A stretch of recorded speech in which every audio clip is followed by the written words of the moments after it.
Paramashivoham Om Nithyananda Paramashivoham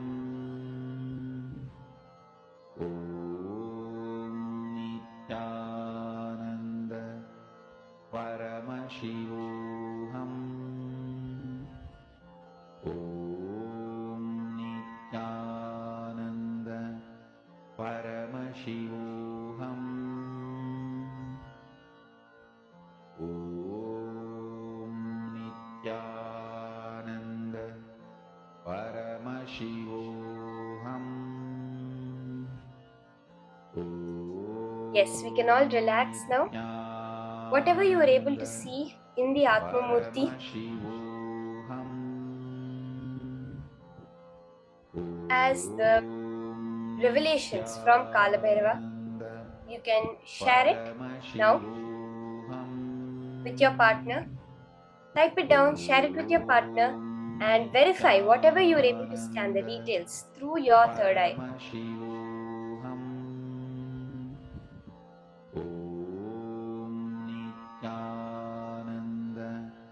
Paramashivoham Om Nithyananda Paramashivoham Om Nithyananda Paramashivoham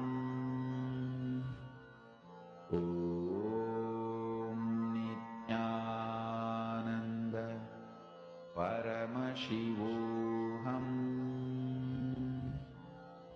Om Nithyananda Paramashivoham Om Nithyananda Paramashivoham Om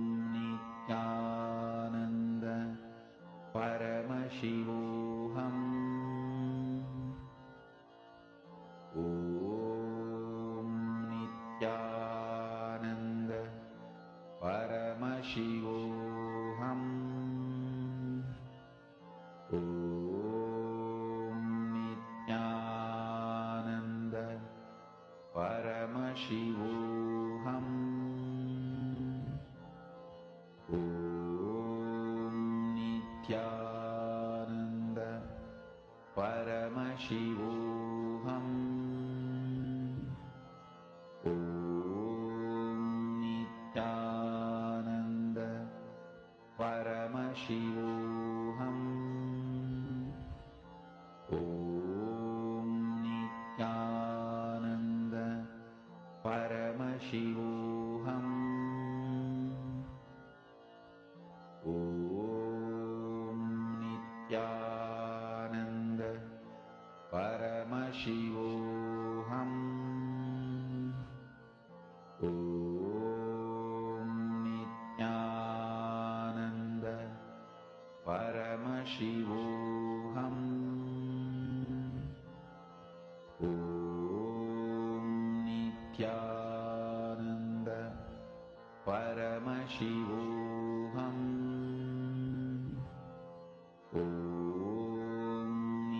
Nithyananda Paramashivoham Om Nithyananda Paramashivoham Om Nithyananda Paramashivoham Om Nithyananda Paramashivoham.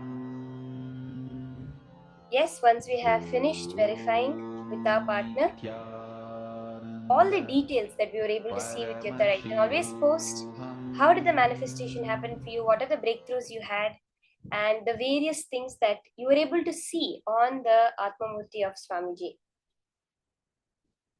Ma Geetanjali, Ma, if you do not have a partner, you can always pick up any random object that you can Google online, a random artifact, see that picture and scan it and do it.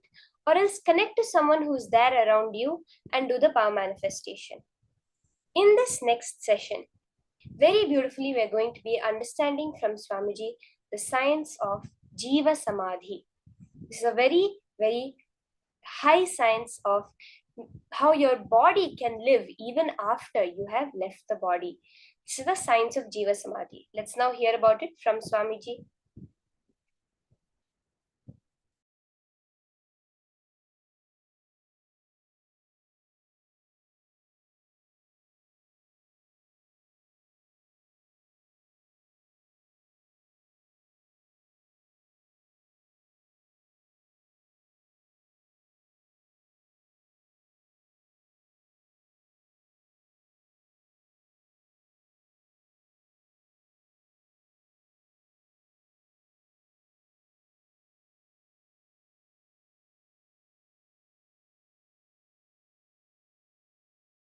Science of Jiva Samadhi. When I say not taking energy from the space means desires. Desires are the energy from the space. Prana is the energy from air. Fire is the energy from sun. The heat you feel in your stomach, Jadaragni. The digestion fire is the energy from the sun. And blood flow is the energy from water. And the mass, bone marrow, muscles, these are the energy from the earth element. Let me give you the process for Jiva Samadhi. Jiva Samadhi means all the 9 fluids which are running your body. See, there are 9 fluids as per the Siddha tradition, yogic tradition. There are 9 fluids, body fluids, responsible for running your body. They are called Navapashana, 9 poisons. Please understand, in Siddha tradition, the word Pashana not just means poison which kills you. It's like a certain high quality alive chemicals are called Pashana. But the Pashana word is unfortunately translated as poison. In English, we don't have any other word. So I am just allowing that word. Maybe I can use the word catalyst agent. Instead of the word poison, I can translate catalyst agent. The word for Pashana means these 9 body fluids, if it is properly handled, will keep you alive. If they are imbalanced, will kill you. Blood and the water in the eyes, saliva and the kaba in the nose, the 9 body fluids, the seminal fluid, these 9 body fluids are called Navapashana, 9 poisons. If you are able to, instead of the word poison, let us use the word catalyst agents. The 9 catalysts, if you are able to produce all these 9 catalysts without any input from the outer world, like desire, please understand, desire is an input that immediately produces the semen, body fluid, and water immediately produces blood flow.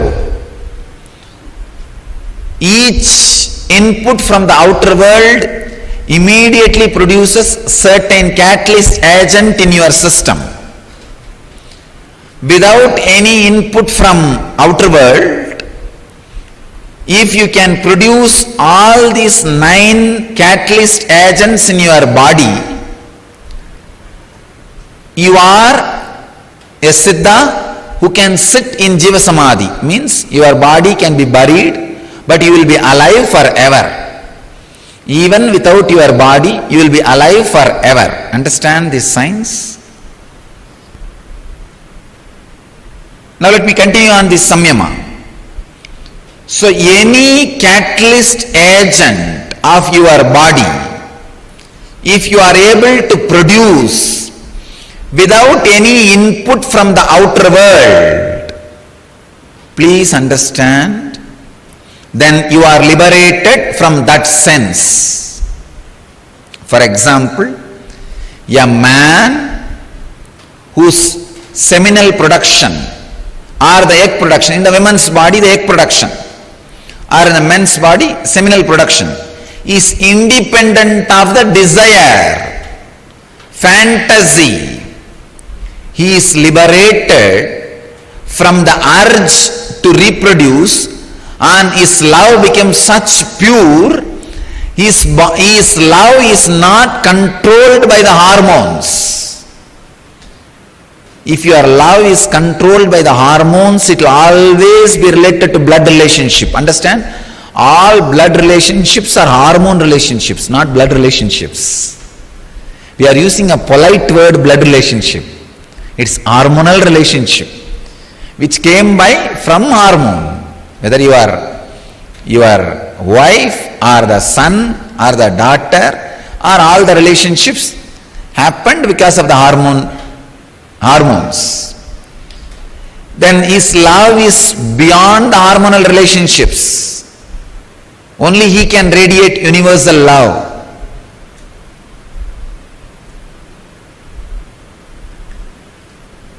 Now, this technique, the Samyama and the Vishuddhi Chakra,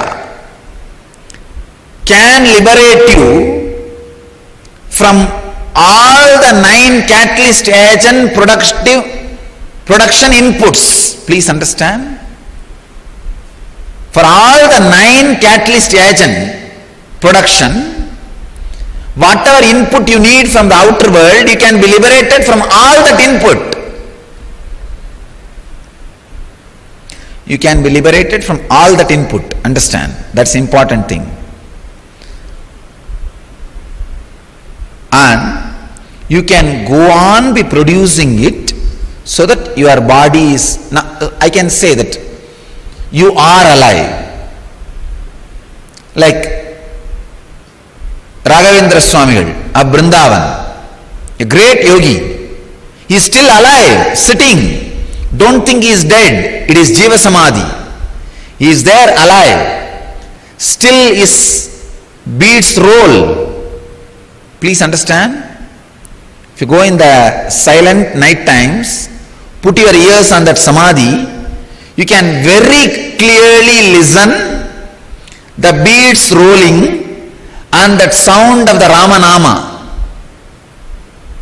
that mantra, that some murmuring. You will not be able to hear exact Rama sound, but that somebody is sitting there and humming or uttering some words in rhythmic way, that can be heard very clearly. I am not promoting any superstitions. I am not telling you lies. I am telling you from my experience. If you have intelligence, go and check it. Still, he is there counting the beats. He is in Samadhi, Jiva Samadhi, and the beats are moving just to prove he is in Jiva Samadhi. I can give you thousands of examples of Jiva Samadhi in India. Trilinga Swami, he will be sitting and meditating on the Ganges. Suddenly flood will come and he will be completely covered inside. After the flood recedes, maybe some 5 months, 6 months, then people will search for him and start digging out. He will be sitting inside 10 feet in the mud. 10 feet when they dig, he will be sitting in Samadhi, they will get the body out and he will just shake and come out. Ask, hey, how are you, what happened? Near my native place, Arunachala, there was a Swami, Pundi Swamigal, a great Siddha Purusha. Same only, he will sit on the banks of the river and simply flood will cover him and the whole body will be covered by the river sand. He will be there inside for 6-7 months. After 6-7 months, when the flood resides, flood settles down, recedes, people will go and dig some 5-6 feet and then bring the body out. He will come out and, oh, okay. He will talk to them and start living. These are not stories. Pundi Swami lived just 30 years before. Only 30 or 40 years before he took Jiva Samadhi.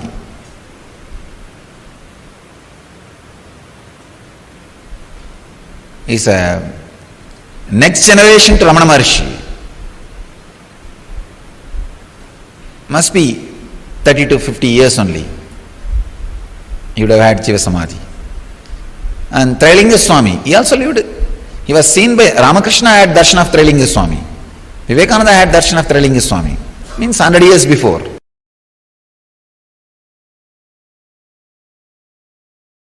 Understand, it is not that in those days, even now, so many beings achieved the space of Mahadeva is just moving around here and there. They are all available.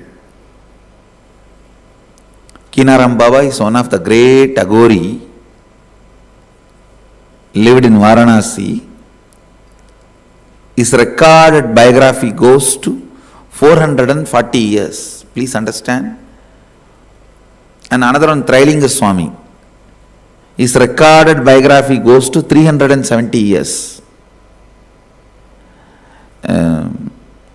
Kinaram Baba and Trailinga Swami, both of them are seen even by recent day people. Ramakrishna has seen Trailinga Swami. And even Rajendra Prasad, he has seen the Trailinga Swami. They were all just in last 100 years names. Maybe Kinaram Baba may be a little older, but historical figures, not legendary figures or mythical figures who lived here now in reality. Kinaram Baba used to have a cart. Whenever he wants to go and give darshan to some devotees, wants to see somebody, he will just tap the cart and it will fly. It will fly wherever he wants to go. He will go and bless people, then he will come back. Using the physical body. Using the physical body, he will go. And Trailinga Swami beyond. He will not even move. He will be sitting here and appearing in 10 places. Trailinga Swami is the second being who had directly the mother's milk from Parvati, Meenakshi. First being is Jnana Sambandar. The second being who received the Meenakshi's prasada and sitting here among all these beings, millions of people who radiated Mahadeva's space walked in this city. So every inch, every corner, every dust is sacred by them putting the feet in this place. The very air which they all breathed, this Trailinga Swami will sit in Samadhi, Ganga will overflow for 6 months. When the water recedes, he will be sitting in the same place, that's all, in Samadhi. There is no physical, physiological, psychological rules for them. Just breaking everything.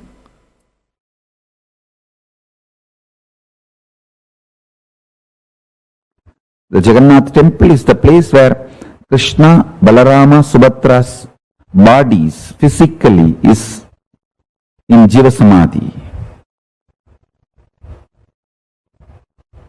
The deity represents, see the body, after Krishna leaves the body, it floats in the ocean and goes to that side as directed by him. That body filled with the salt water. Natural mummification. Then all the three bodies were recovered by the Suryavamsa Rajas and they build a temple and they are maintaining it. And it's a living deity. I tell you, Krishna is alive in Jagannath. Subhadra is alive in Jagannath. Balabhadra is alive in Jagannath. If you want to see Krishna directly, face to face, go to Jagannath. Go to Puri. He is alive, living, Sakshat, Pratyakshamurti.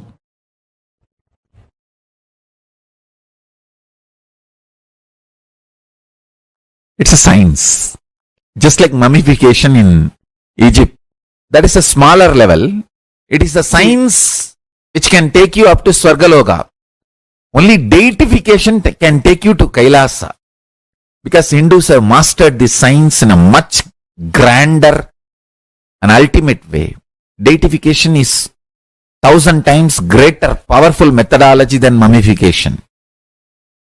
Mummification can lead you up to Swargaloka. Bhur, Bhuva, Suva. Not more than that. You can be at the most Indra. Maximum. Not even that. All that. It's not that everyone who goes to Swargaloka becomes Indra. No. Even among that there is a lot of competition, politicking and then fight. That's why Indra Padavi is not permanent. Every yuga Indra changes and all that. Now I'm not saying Indra is less powerful. No, surely he is much beyond anything you can imagine, and he is worthy of worship and our reverence and everything.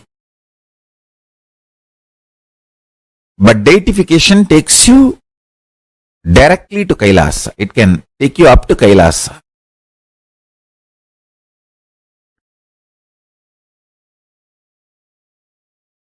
Human beings should not die. When the science is available from Kailasa, why should you die? No.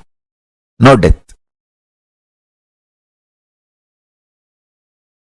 Blessed are those who achieve Swarupa Samadhi, but at least Jiva Samadhi. At least Jiva Samadhi. Jiva Samadhi means your body will be left after you stop using. It will be there, but it will not show any of the symptoms of death. It will not decay, it will not stink, it will not go into any deformity. Just it will be there as if you are in Samadhi. Swarupa Samadhi means like Jnana Sambandhar, Andal, Vallalar, carrying the body itself. Body will not be left. It will just dissolve into the light.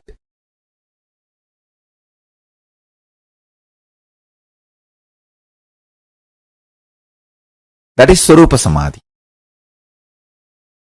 Whether you achieve the state of Swarupa Samadhi or not, at least Jiva Samadhi. Human beings should achieve at least Jiva Samadhi state.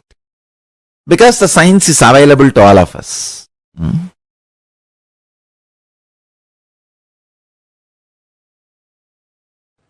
You may have mind, you may have body, you may have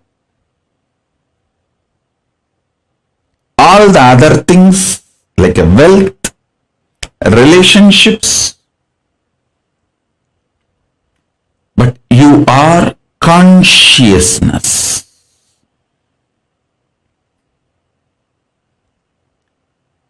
Second, consciousness is the ultimate. Third,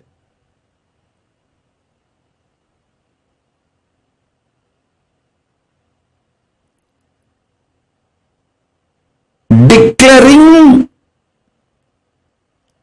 the sovereignty of your consciousness. declaring sovereignty of your consciousness.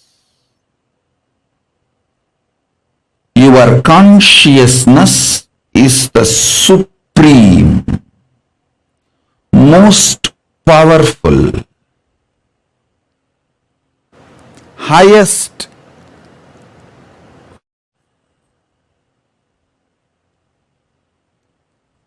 your consciousness is supreme, most powerful,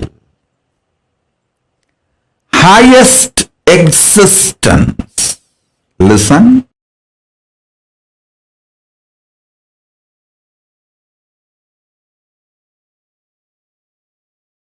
Whether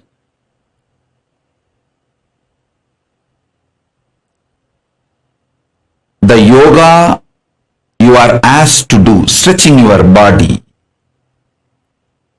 or pranayama you are asked to do, like a cohesive, coherent breathing pattern, or the puja, the worship you are asked to do, or listening to these great truths and internalizing everything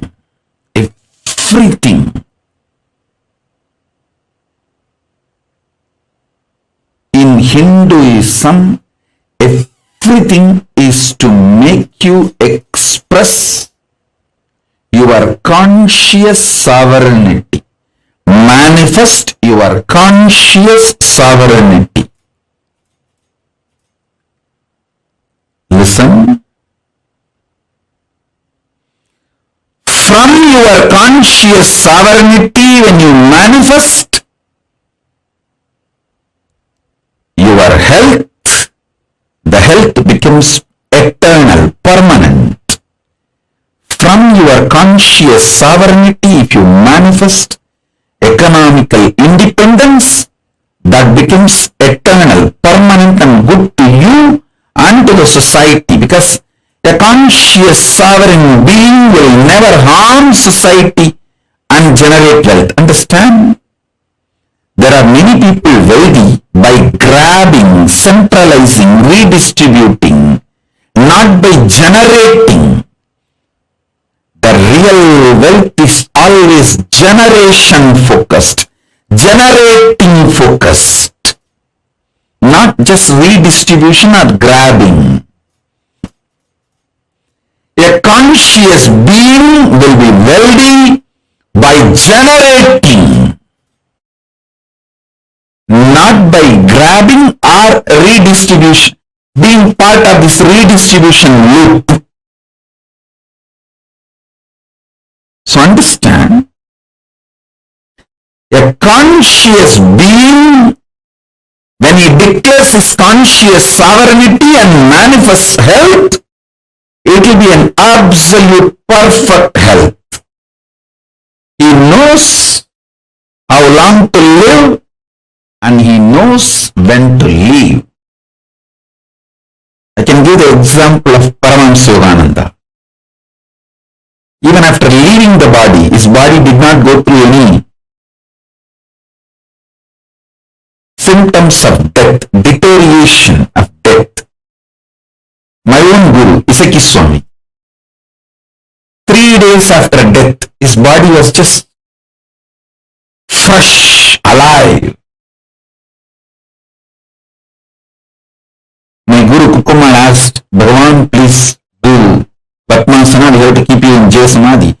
His body just locked itself in Padmasana and we kept in Jaya Samadhi.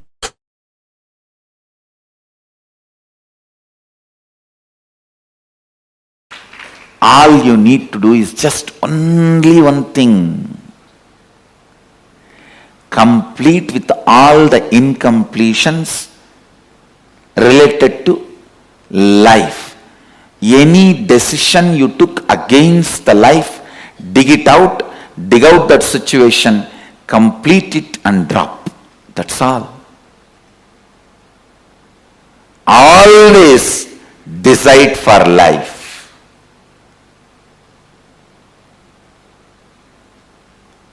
You have a right to live. With this context of Ishavasyam idagum sarvam yatkincha jagatyam jagat. Even if you have not achieved that context, decide to live and align that context to you more and more. Because you have not yet achieved that context, don't decide not to live or against the life. No. Decide to live. Declare, decide, my DNA, I have the authority to reprogram, deprogram, program as I want. Decide to live. And even if one corner of you has self-doubt, I have decided many times not to live, what to do? I don't care. Now I am deciding to live. And whenever those decisions against life comes up, I'll clean it up, but I am declaring and deciding to live.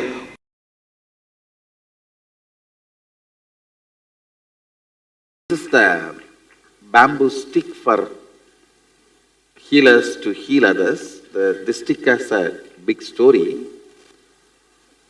First time I started initiating others into healing in a Jiva Samadhi, means a living tomb called Neru Sadasiva Brahmendral Samadhi. In Tamil Nadu there is a Jiva Samadhi of a great enlightened master, Sadasiva Brahmendral. I went to his Samadhi after I realized my Sadashivatva to have his darshan.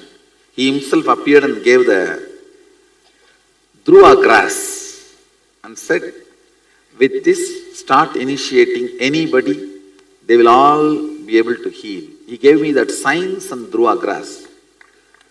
And I brought the Dhruva grass and put it on in our ashram. The bamboo grew. The bamboo grove was dead at that time. I put the Dhruva grass, whole thing came back to life. And the bamboo came back to life. From that bamboo, you are all given a stick. So, it represents the energy of Sadashiva Brahmendral's Dhruva grass. So, with this, if you touch anybody, they will be healed.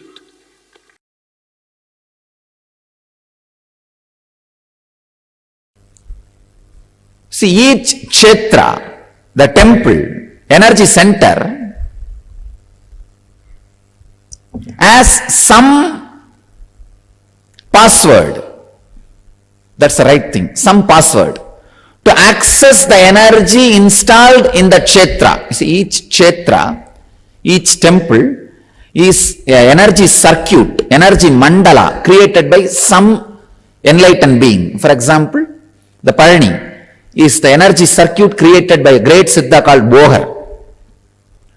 Bohar and his Guru Dandamani Swamigal, both of them lived there.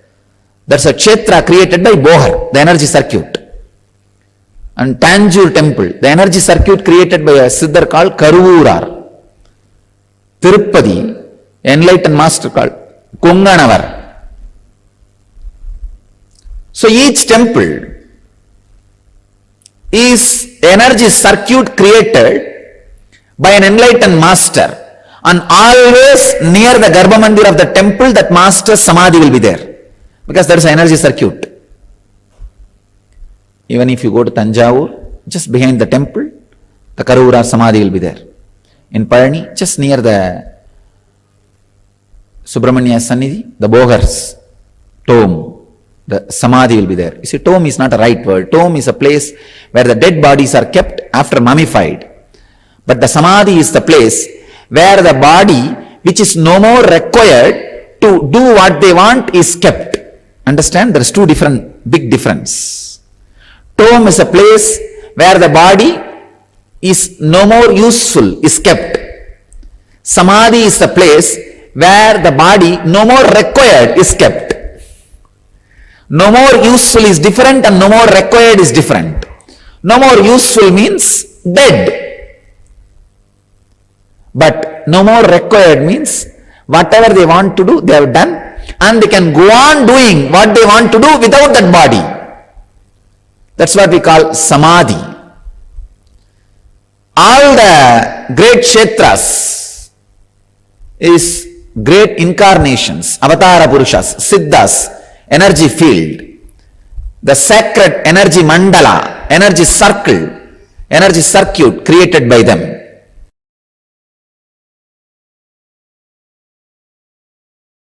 That place where the Pondicherry ashram is, it's a 2000-year-old temple.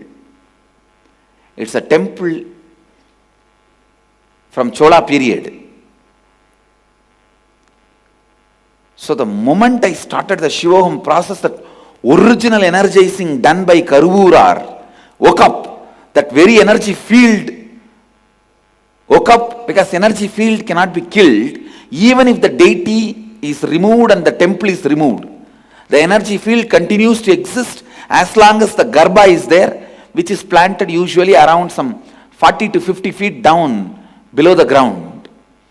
So the Garbha is planted. Garbha means the solidified mercury with other other traditional herbs, 30 to 40 feet depth. As long as that is there, energy field cannot be removed. And in Pondicherry ashram still that is there. 8 Garbha is there inside. Means 8 Garbha mandirs Garbha is inside, it is there. So the moment I started the Shivoham process, all the 8 Garbhas came to life. It has come back to life. Now it is like a 9 Shivoham process going on. Garbha is a energy battery planted by the enlightened beings before they install deities. All around Biddi I have installed 108 Garbhas. In 108 places the solidified the Garbha is installed in Biddi. Now we made it into compound wall. Earlier, under the each pole I have installed.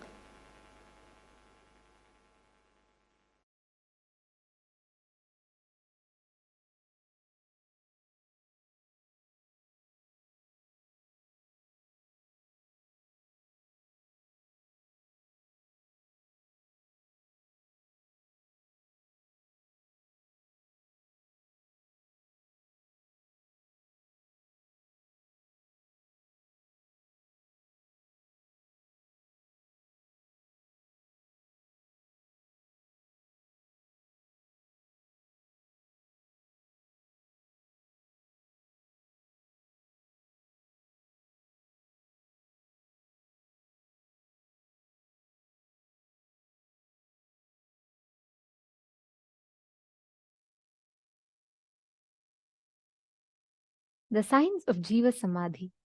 Swamiji revealed a very important truth. See, living after death, living through death, and experiencing the truth that you are alive even after your death. All of these exist in Hinduism. Actually, did you all know how many of you have heard about monks and Hindu sadhus living for hundreds of years? How many of you have heard about like Mahavatar Baba? And how many of you have heard about these great enlightened beings and Siddha Purushas who live for hundreds of years together? How many of you have heard these stories when you were young, growing up? Yes, please understand, this is a science. Living forever, having a Divya Sharira and living through death, Jiva Samadhi, are all a science that all of us can live, practice, apply practically and experience, which is what Swamiji revealed just now to all of us. This Jiva Samadhi means literally your ability to have the have the complete completion with your body. Swamiji revealed this in 3 main points, right? Swamiji said, if you can produce all the 9 catalyst agents in your body, you are a Siddha who can sit in Jiva Samadhi. Means your body can be buried, but you will be alive forever. Second, there is no physical, physiological, psychological rules. There is no physical, physiological, psychological rules that our body is bound by. Third, mummification can lead you up to Swarga Loka, Bhur Bhuva Suva, and not more than that. But Jiva Samadhi, deification, takes you directly to Kailasa. You may wonder, what? Yes, this is a very, very important truth that Swamiji has revealed about mummification and deification. What mummification can take and what deification can do. Now, please listen very carefully. It's a very important science for all of us to understand.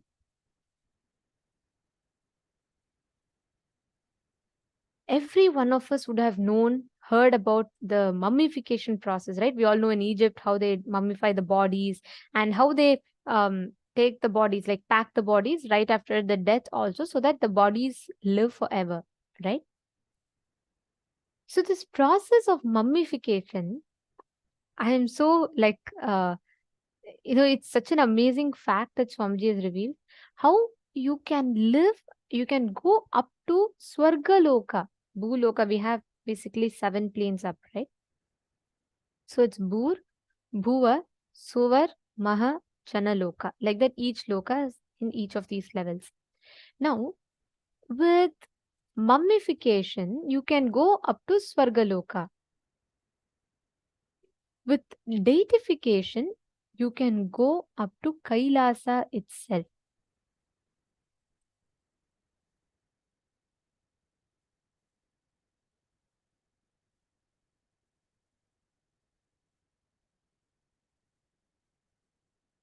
It is very important that we catch this truth.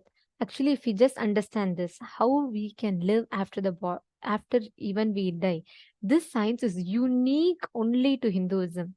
Actually, all of you should know, to this day, in a temple called Sri Rangam, which is one of the largest temples, the second largest temple in the world and the first largest temple in India, Sri Rangam, there's a beautiful Samadhi, Jiva Samadhi of Ramanujacharya. Listen very carefully. You all can actually Google.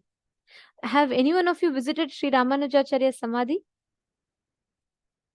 Actually, all of you should know, as per the Hindu deification methodology, Ramanujacharya left the body.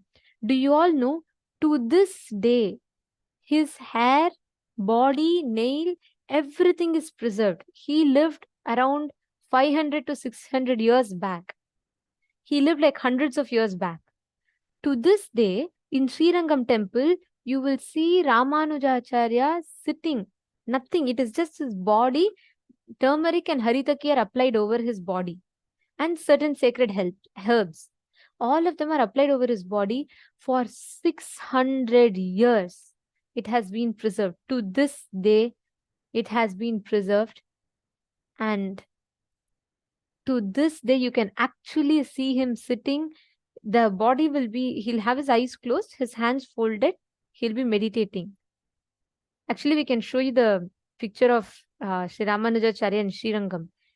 You all should know, to this day, his Samadhi is kept alive. You all can Google it also.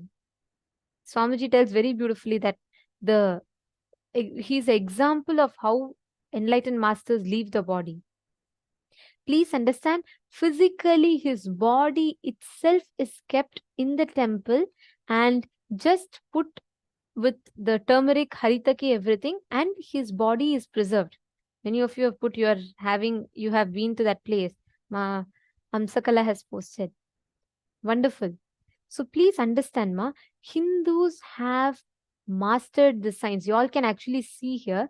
This is actually not a deity. This is his physical body. This is Ramanujacharya's physical body, as you all can see. This along with the physical body, it is his physical body which has the Pachakarpuram, Haritaki, turmeric applied over his body and preserved. This is not a deity. And this is a Googleable fact. All of you can Google and see it. It's a very well known fact. For almost 500 to 600 years, his body has been preserved here. You all can see here. Understand, we Hindus had mastered the science of living even after death, the Jiva Samadhi. Now, this Jiva Samadhi science that all of us learnt about is just exactly understanding this one principle. How we can live, how we live even after our death. How all of us, our bodies need not decompose, need not decay. It can simply live as we are right now, even after our death. This is the science of Jiva Samadhi. Are all of you catching it? This is what Swamiji revealed to all of us in the session now. So let us take this a little further, right? Swamiji told one of the very important truths, aspects about Jiva Samadhi.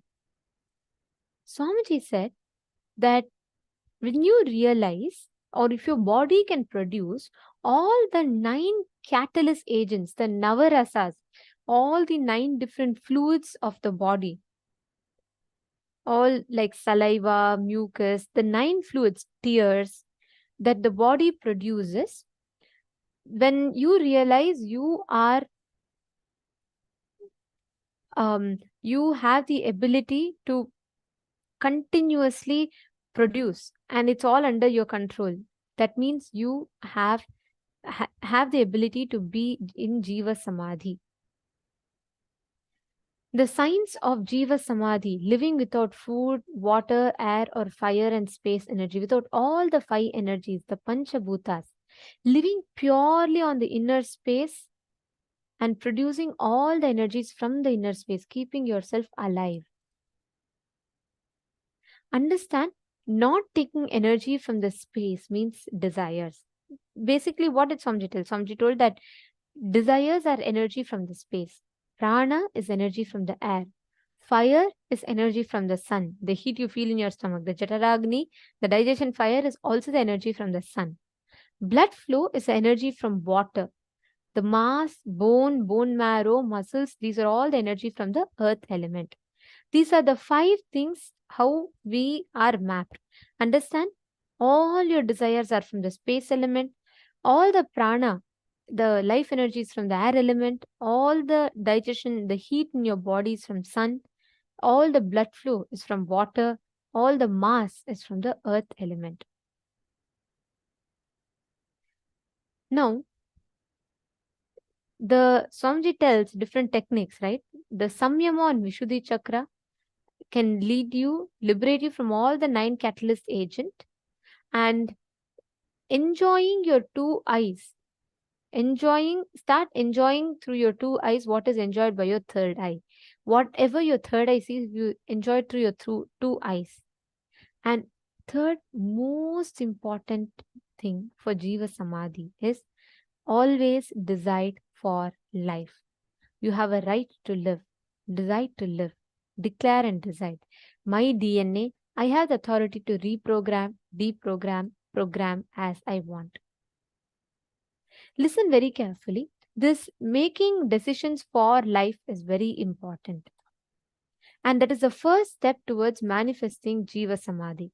I request everyone to take a few minutes. Please pen down. Pen down at least 11 situations where you said no to life. For example, when your boss is yelling at you, your spouse is not listening to you, or let's say the people are not supporting you. You came to all of these conclusions and you decided against life. You decided, oh, I will not do this. I'm not going to do this. This is not for me. Pen down all the situations, at least 11 situations where you decided against life. Let's all take a few minutes. Please pen down.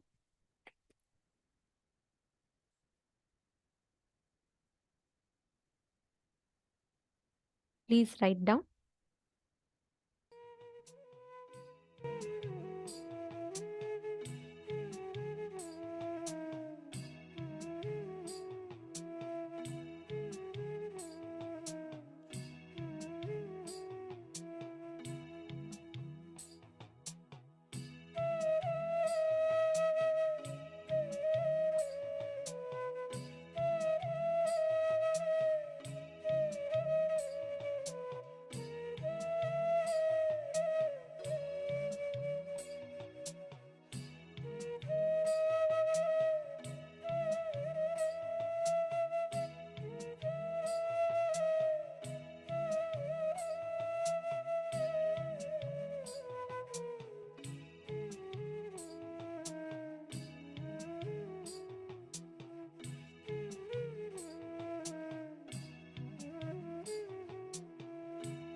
whatever you have written down. In the next step of this process, please pen down do the completion for each of the incidents you have written. Understand very carefully, consciously decide to make only life positive decisions. Make only life positive decisions. Say yes to life. With that decision, just sit, relive, complete.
Please relax.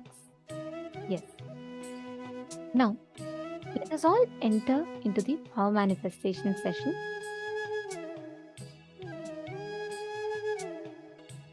Please understand, today's the powerful cognitions that Swamiji has revealed. What each of us understood.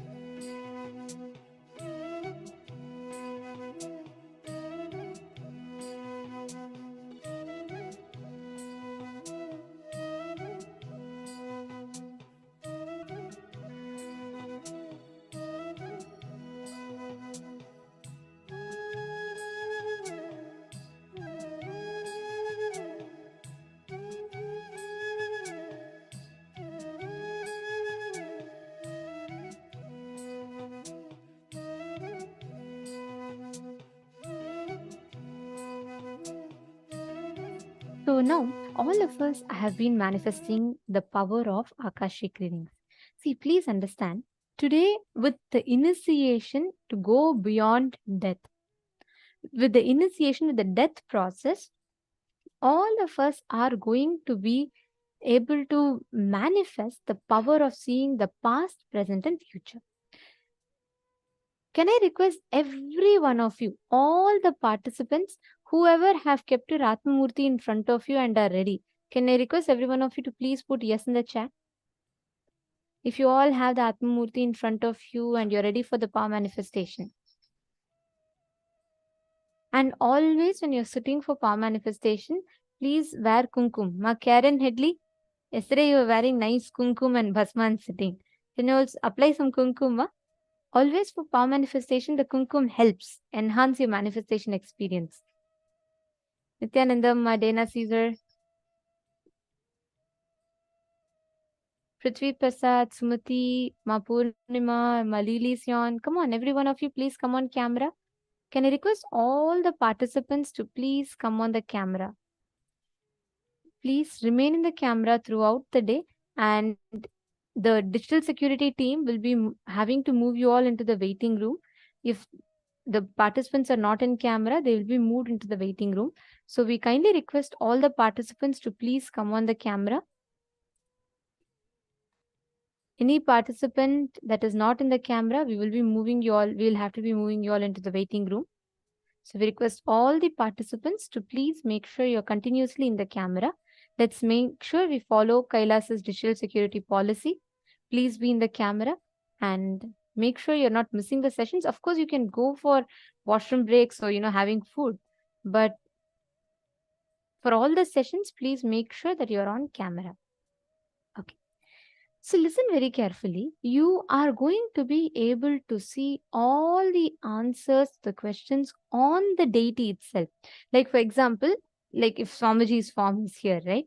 You can actually see the answers appearing in golden letters on Swamiji's form. Like how a mirror or a portal will just open up, right? That is what is Akashic readings. You will be able to see all the answers on Swamiji's form itself, on the Atmamurti.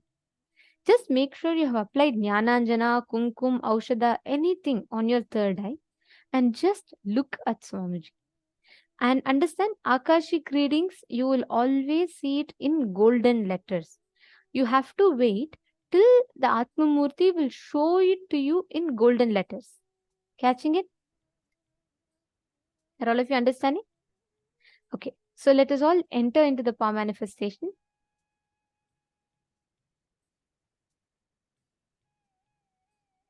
I request everyone to please sit straight. Any question that you ask, you will be able to see the answer in elaborate detail. You will be able to see it on Swamiji's form.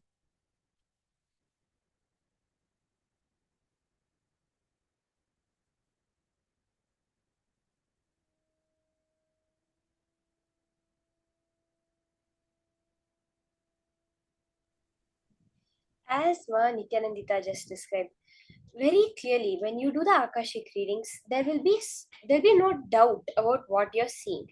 And as you see it, you just exactly like if you're reading out from a book, how you would read it out. Exactly like that, read out whatever is appearing in the golden letters on the Atmamurti. It will not be like you'll close your eyes and it will be like in your inner space, or it will come as a feeling like the other powers. The power of Akashic readings is very clearly an independent intelligence apart from you that works, where Kala Bhairava will very clearly show it to you in clear golden letters. Are we all understanding this? It's not like a feeling or some idea or something in our inner space. This will be very clearly externally, like on the screen. When you see the slide, you see in black letters the words written like that, with that same clarity. On the Atmamurti, you will be able to see the golden letters.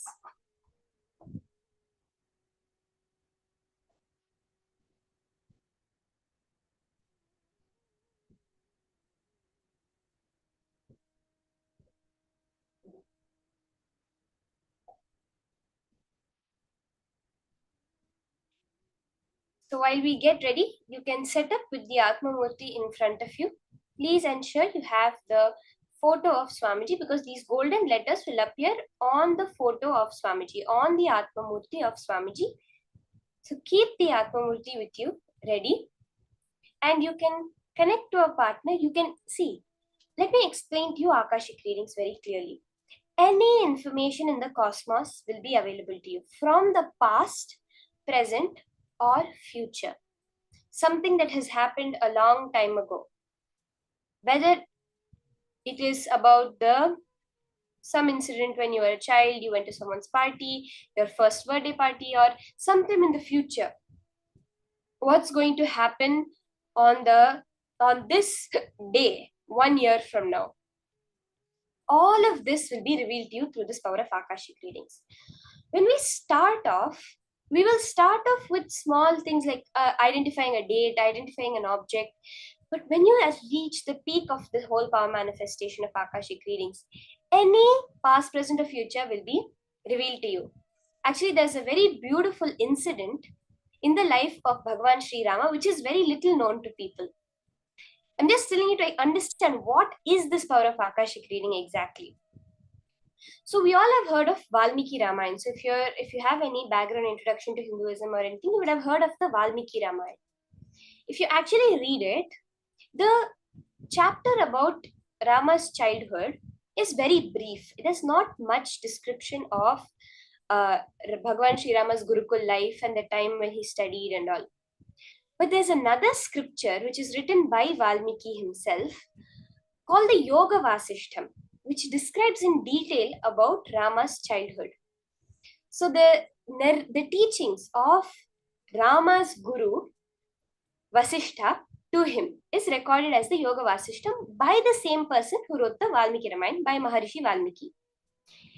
And in the 6th chapter of this Yoga Vasishtham, which is a total of 32,000 verses, the 6th chapter, 52nd part, 28th verse, which says, Vasudeva sutasveko Vasudeva iti shrutah deho bhavishyati harer dvitiyah pandavojunah yudhishthira iti kyato dharmaputro bhavishyati ambodhimekhala bhupa pando putrassa dharmavit.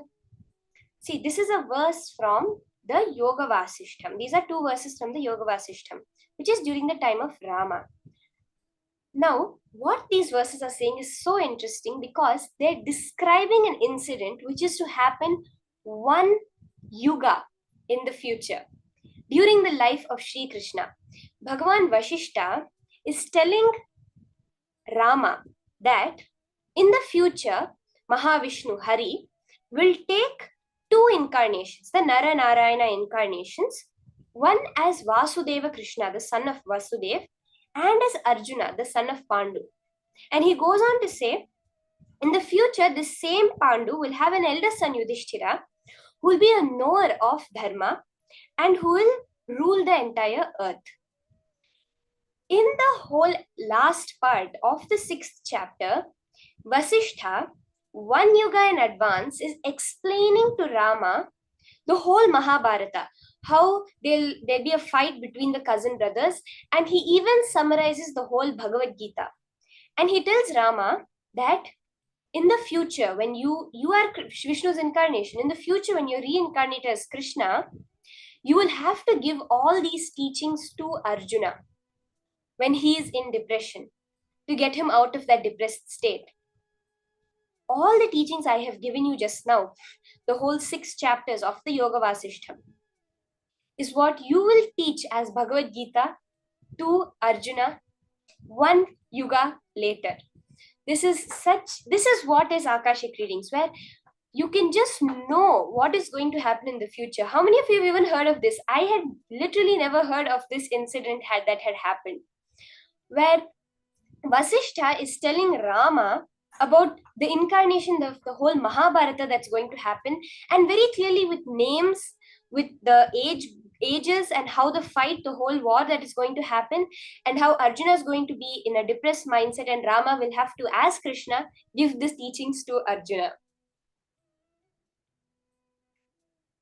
So this is what we are going to manifest now as the power of Akashic readings. You can get for this round, when we start doing the power manifestation, you can get the name or a particular object, which you're going to be now scanning through the power of Akashic readings, seeing the golden letters appear on Swamiji's Atmamurti and reveal it exactly like that to your partner.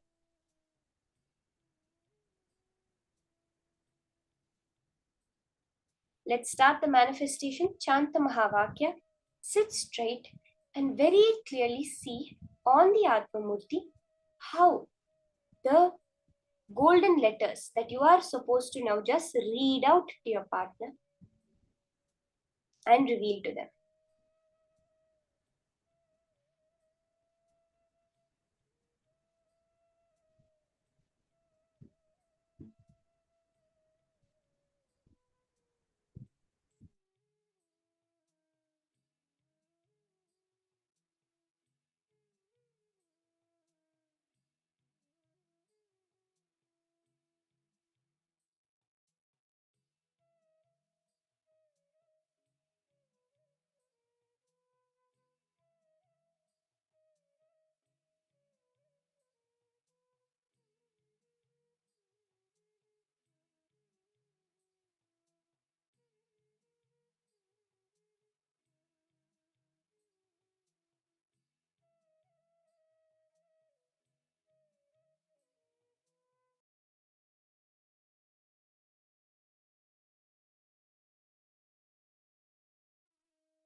Paramashivoham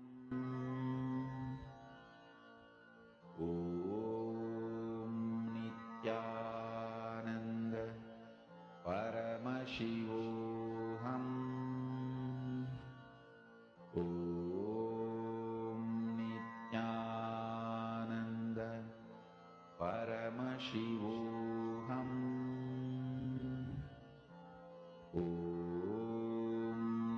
Nithyananda Paramashivoham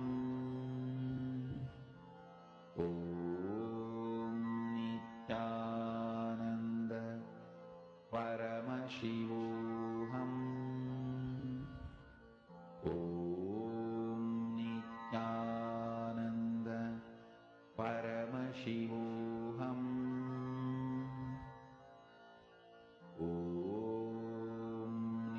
Nithyananda Paramashivoham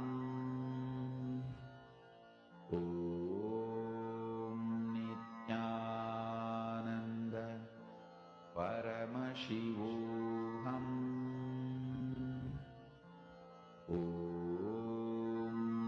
Nithyananda Paramashivoham Nithyananda Paramashivoham